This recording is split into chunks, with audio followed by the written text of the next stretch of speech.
तो प्रथम ज्योतिर्लिंग जो है सौराष्ट्रे सोमनाथंच, सौराष्ट्र में जो सोमनाथ के रूप में प्रकट हुए उसके पीछे का कारण क्या है, उसके पीछे की कथा क्या है, उसको यहां पर सुनाते हैं। जो दक्ष थे वो अपनी 27 पुत्रियों का विवाह चंद्रमा के साथ किए, सोम चंद्रमा को ही कहते हैं। लेकिन जो उसमें से रोहिणी थी, चंद्रमा उसी से ज्यादा प्रेम करते थे, और जो 26 और पत्नियां थी वो दुखी रहती थी।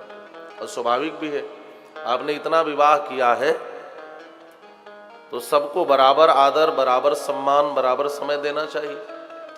और एक के प्रति ही आपकी आसक्ति है, प्रेम है, और 26 का निरादर है।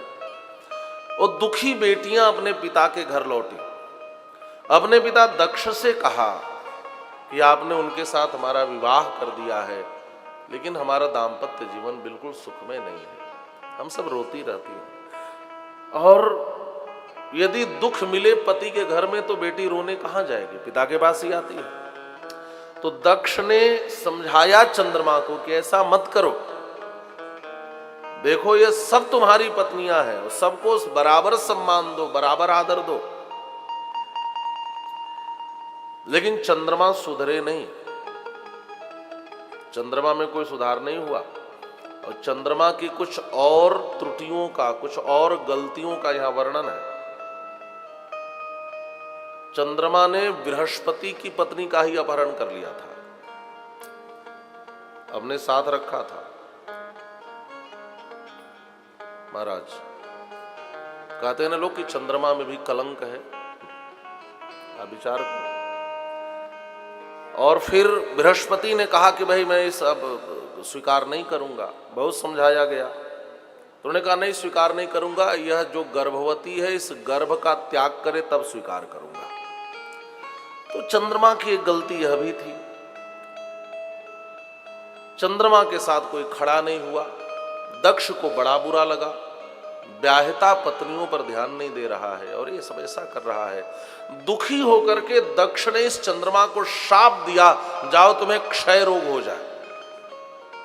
और श्राप पाते ही चंद्रमा धीरे धीरे क्षीण होने लगे, धीरे धीरे चंद्रमा क्षय होने लगा, घटने लगा, चंद्रमा धीरे धीरे नष्ट होने लगे। अब तो चंद्रदेव घबरा गए, क्या करें।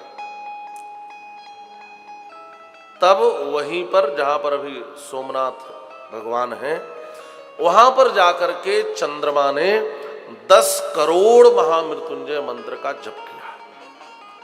भगवान शिव के पार्थिव लिंग की स्थापना करके 10 करोड़ महामृत्युंजय का जब जप किया, तब प्रसन्न होकर उसी पार्थिव लिंग से भगवान शिव वहां पर प्रकट होते हैं। और प्रकट होकर के